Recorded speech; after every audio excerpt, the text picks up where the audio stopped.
नमस्कार। मैं डॉक्टर दिनेश पाल, सहायक प्राध्यापक हिंदी विभाग, नंदलाल सिंह महाविद्यालय जैतपुर दाऊदपुर।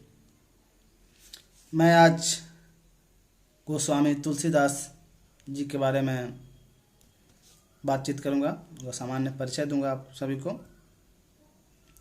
गोस्वामी तुलसीदास जो कि आपको बीए पार्ट 1 हिंदी ऑनर्स के प्रथम पत्र में उन्हें इतिहास, हिंदी साहित्य के इतिहास के साथ भी पढ़ना है। उनका अलग से कविता भी लगाई गई है। और बीए पार्ट 1 पार्ट 2 के जो सब्सिडरी हैं उसमें भी हिंदी रचना के रूप में बीएससी के विद्यार्थियों को भी हिंदी रचना के रूप में उनकी कविताओं को पढ़ना है। जाहिर सी बात है, जब उनकी कविताओं को पढ़ना है तो उनके बारे में जानना भी होगा, उनसे परिचित भी होना होगा। तो गोस्वामी तुलसीदास जो कि हिंदी के एक बहुत बड़े कवि हैं, सबसे बड़े तो हम नहीं कह सकते क्योंकि बहुत सारा विवाद है। एक से एक कोई कवि, कुछ लोग कबीर को मानते हैं, कुछ तुलसी को मानते हैं। उधर देव बिहारी में भी चलता था बहस, तो अलग अलग है, लेकिन एक श्रेष्ठ कवि हैं। हिंदी साहित्य के स्वर्णयुग अर्थात भक्ति काल के सगुण शाखा के राम भक्त कवि के रूप में तुलसीदास को जाना जाता है। क्योंकि जानते हैं भक्ति काल के 2 भाग हैं, निर्गुण सगुण। निर्गुण के 2 हैं, संत काव्य सूफी काव्य, और सगुण के 2 भाग हैं, राम भक्ति शाखा और कृष्ण भक्ति शाखा। तो राम भक्ति शाखा के प्रतिनिधि कवि के रूप में तुलसीदास को देखा जाता है। तुलसीदास का जन्म उत्तर प्रदेश के बांदा जिला के एक राजापुर गांव में हुआ था। उनके समय को लेकर, उनकी तिथि को लेकर थोड़ा विवाद तो है, लेकिन अनुमानतः यह माना जाता है कि 1540 ईस्वी में उनका जन्म हुआ था। उनके जन्म के साथ ही एक दंत कथा कहें, मिथक कहें या सच्चाई जो भी कहें, एक कथा जुड़ी हुई है कि जब वो जन्म लिए थे तब वह एक सामान्य बालक की तरह न होकर एक अलग प्रकार के बालक दिखते थे। जैसे उनका कहा जाता है कि उनका जिस वक्त वो पैदा हुए थे, जैसे लग रहा था जो 5 साल के बच्चे का जिस प्रकार का दांत होता है उस प्रकार से उनके दांत निकल आए थे पैदा होने के साथ ही।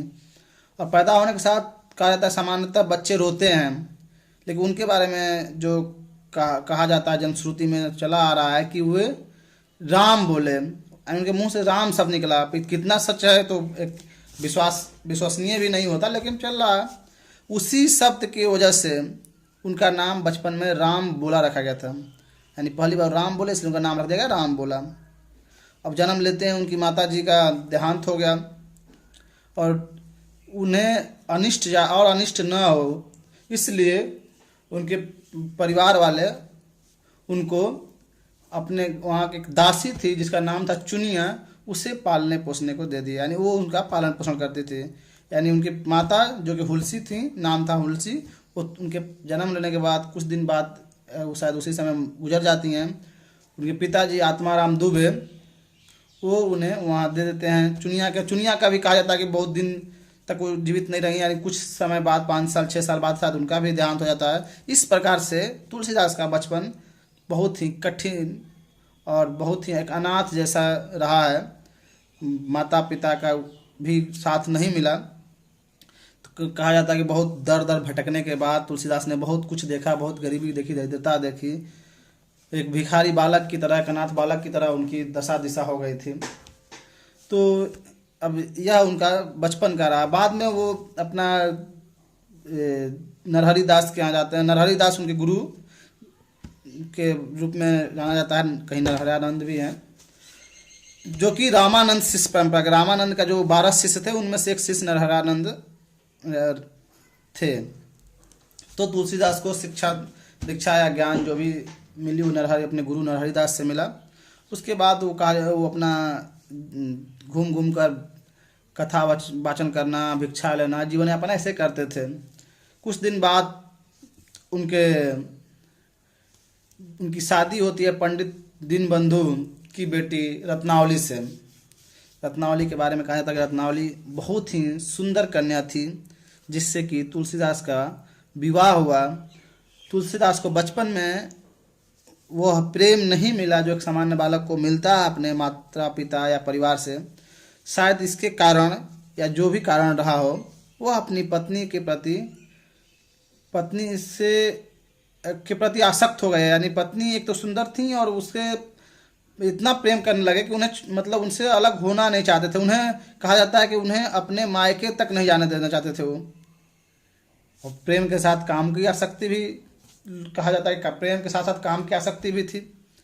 तो रत्नावली के आने के बाद शायद उनका जीवन एक खुशहाल जीवन के रूप में गुजरने लगा। सुंदर बहुत थी। एक दिन कहीं वो गए हुए थे घर से बाहर, जो उनके बारे में लिखा गया है सत्यता तो पे कोई मुहर नहीं लगा सकता कि 100% सही है, और यह भी कोई खारिज नहीं कर सकता कि पूरी गलत ही है। जो चलता आ रहा है उसके आधार पर मैं बताने की कोशिश कर रहा हूँ कि एक दिन वह अपने मायके चले जाती हैं। शायद उनका भाई आते हैं, ले जाते हैं, और उस समय तुलसीदास घर पे नहीं रहते हैं, कहीं बाहर गए रहते हैं। तुलसीदास जब लौटते हैं और देखते हैं कि मेरा घर दरवाज़ा मतलब घर का दरवाज़ा बंद है, अर्थात पत्नी नहीं है, तो वह उसी वक्त अपने ससुराल की ओर चल देते हैं।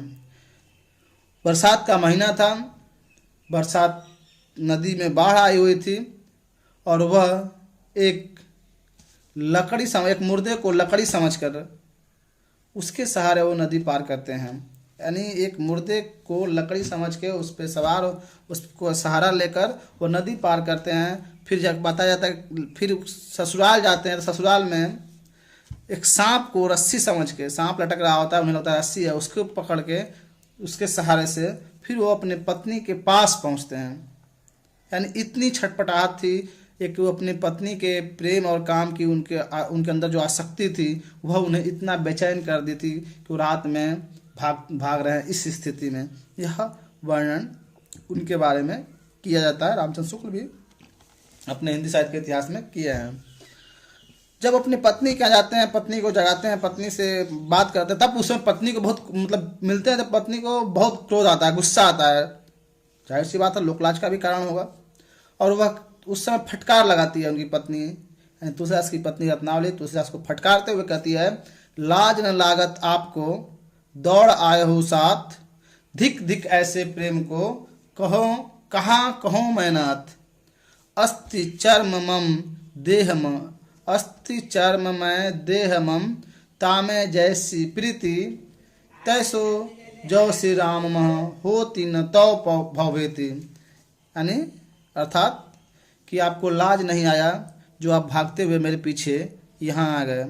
मैं किससे ऐसे प्रेम का वर्णन करूँगी, किससे बताऊँगी कि मेरा पति या मेरा पति इतना व्याकुल है प्रेम में कि भागते हुए मेरे यहाँ आ गया। बोल रहे हैं कि हमारे अस्थि हड्डी चमड़े मांस देह का जो अस्थि चर्म यानी हड्डी और चमड़े से बना हुआ जो मांस का लोथल मेरा शरीर है, देह है, उसके प्रति आपकी ऐसी प्रीति है, आप इतना उतावला है या बेचैन है। अगर ऐसा प्रेम ऐसा लगाव यदि आपका श्री राम के प्रति होता, राम के प्रति होता, तो शायद ज़्यादा अच्छा होता। और इस फटकार के बाद तुलसीदास अपने ससुराल से चले आते हैं, और कहा जाता है वह उन्हें इतनी गहरी चोट लगी या वह शब्द उन्हें इतना आघात पहुंचाया, पीड़ित किया, या कहिए उन्हें भक्ति की तरफ मोड़ दिया, और वो काशी आ जाते हैं यानी वाराणसी आ जाते हैं। और वाराणसी आकर वह वाकई राम की भक्ति में पूरी तरह लीन हो जाते हैं। वह जैसे लगता है राम को ही अपना जीवन समर्पित कर देते हैं।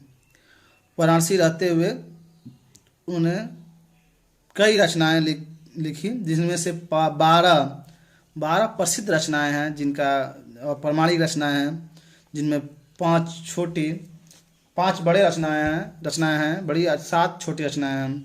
बड़ी में दोहावली, कवित्र रामायण, गीतावली, रामचरितमानस और विनय पत्रिका, ये 5 बड़ी रचनाएं हैं। और 7 छोटी रामलला नसो, पार्वती मंगल, जानकी मंगल, बरवय रामायण, वैराग्य संदीपनी, कृष्ण गीतावली और रामज्ञा प्रश्नावली।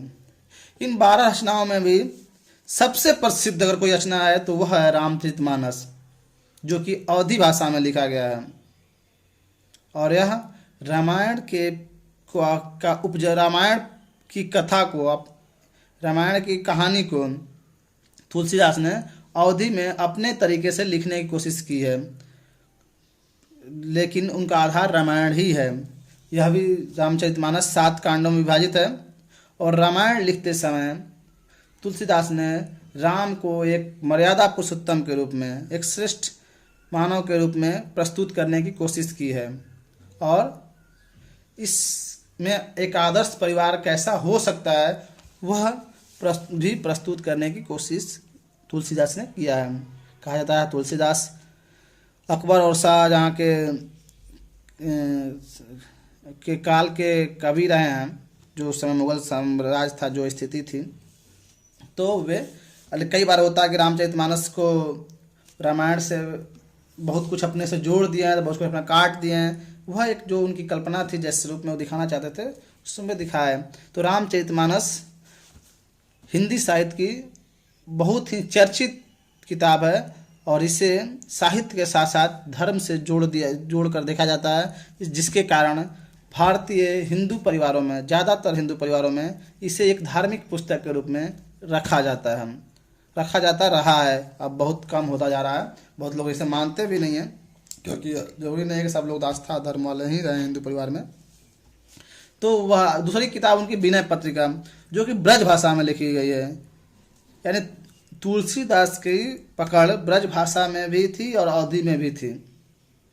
वो जिस प्रकार अवधी में लिखते हैं उसी प्रकार ब्रज में भी लिखे हैं। कई किताबें ब्रज भाषा में लिखी गई हैं। उनकी रामचरितमानस को कहा जाता है कि तुलसीदास अगर सिर्फ रामचरितमानस किताब अगर लिख दिए होते, बाकी किताब नहीं भी लिखते, तो भी उनका एक सर्वोच्च स्थान या श्रेष्ठ कवियों के श्रृंखला में हुए उनका अच्छा स्थान होता, क्योंकि उनका रामचरितमानस एक अच्छी किताब लिखी गई है, जिसमें जो काव्य शास्त्र हो सकते हैं, काव्य गुण हो सकते हैं, उससे पूरी तरह से भरा पड़ा है। उसमें एक कवि का जो काव्य गुण होना चाहिए, काव्य कला होना चाहिए, वह उनमें उत्तम कोटि का देखने को मिलता है। चाहे छंद के मामले में हो, रस के मामले में हो, अलंकार में तो क्या कहना, रूपक, उपमा और उत्प्रेक्षा उनका सर्वाधिक प्रिय अलंकार रहा है। उसका भरपूर प्रयोग किया है अपनी किताब में। शायद उसी किताब के आधार पे रामचंद्र शुक्ल उन पर मुग्ध हो जाते हैं। काव्य कला पे, कहानी पे कहीं ना कहीं आस्था भी रही है उनकी अपने एक, लेकिन उसी किताब के आधार साथ साथ और भी जो भी रचनाएं रही हैं, उसके आधार पर यह इनकार नहीं किया जा सकता कि तुलसीदास वर्ण व्यवस्था और जातिवाद जो है, जैसी एक जो ब्राह्मणवादी व्यवस्था थी, जो मनुवादी व्यवस्था थी, जिसमें छोटी बड़ी जाति का एक जो संरचना थी, उसको उन्होंने बढ़ावा दिया। उसके समर्थक प्रतीत होते हैं। जिस जाति व्यवस्था, वर्ण व्यवस्था, धर्म का पुरजोर खंडन कबीर करते हैं अपने समय में, उसी का कुछ दिन बाद यानी कबीर की जो खंडन करना चाह रहे थे उसे जोड़ने का काम करते हैं कुछ, और इसलिए इन पर आरोप लगाया जाता है कि ये वर्ण व्यवस्था के घोर समर्थक थे और स्त्री दलित के विरोधी। कुछ कविता काव्य पंक्तियों के आधार पर इन्हें कहा जाता है कि इन्हें ये स्त्री और दलित के विरोधी रहे हैं। बहरहाल यह उनके क्या बोलते हैं, कमियां कह सकते हैं या इनका दूसरा पक्ष कह सकते हैं। हो सकता है उसके साथ साथ वो सामाजिक परिवेश का भी देन रहा हो, या पारिवारिक परिवेश, पारिवारिक तो बहुत ज़्यादा नहीं रहा है, मतलब सामाजिक परिवेश रहा है, तो यह भी देन हो सकता है। आचार्य रामचंद्र शुक्ल जब इनके बारे में लिखते हैं तो कहते हैं कि वास्तव में भारतीय जनता का प्रतिनिधि कवि अगर कोई है तो तुलसीदास हैं। उन्हें भारतीय जनता का प्रतिनिधि कवि कहते हैं, और उन्हें महान बनाने या उनका एक प्रसिद्धि दिलाने में रामचरितमानस का योगदान अहम रहा है। उनकी समन्वय की जो विराट चेष्टा है, वो सब में समन्वय करने की जो कोशिश करते हैं, समन्वय प्रकार जैसे निगुण ब्रज भाषा, अवधी भाषा दोनों का उस समय की महत्वपूर्ण भाषा थी, दोनों में लिखने की कोशिश करते हैं। उस समय निर्गुण सगुण की जो चल रहा था पद्धति विवाद, उसको समन्वय करने की कोशिश करते हैं। मतलब इस तमाम प्रकार के ऐसे समन्वय की कोशिश करते हैं, जिसके आधार पर हजारी प्रसाद द्विवेदी उन्हें कहते हैं कि यह एक लोक नायक थे। यानी इस लोक नायक उसे कहा जाता है जो समन्वय करके चले, सबको मिला कर चले, सबको समानता में देखें या कोशिश करें।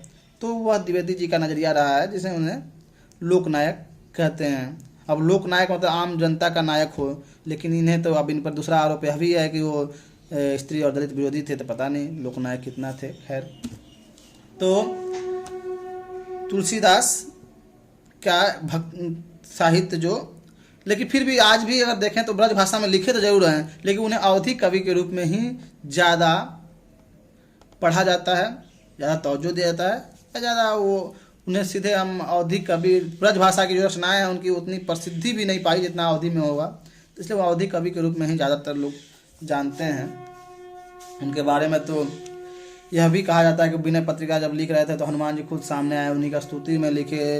राम क्या बोलते हैं, राम ने सिग्नेचर तक, हस्ताक्षर तक कर दी, पता नहीं क्या क्या स्थिति है, लेकिन ये था कि उनकी रचना लिखते समय वो अयोध्या, काशी और चित्रकूट की यात्रा सफ़र की, उसे विस्तार से लिखा उन्होंने।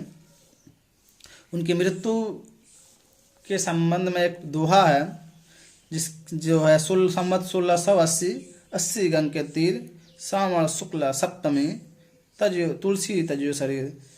इस दोहे के आधार पर कहा जाता है कि संवत 1680 में गोस्वामी तुलसीदास की मृत्यु गंगा के नदी किनारे, गंगा में बनारस के में वाराणसी में गंगा किनारे जो 80 घाट है वहाँ पे हुई थी, संवत 1680, यानी उसमें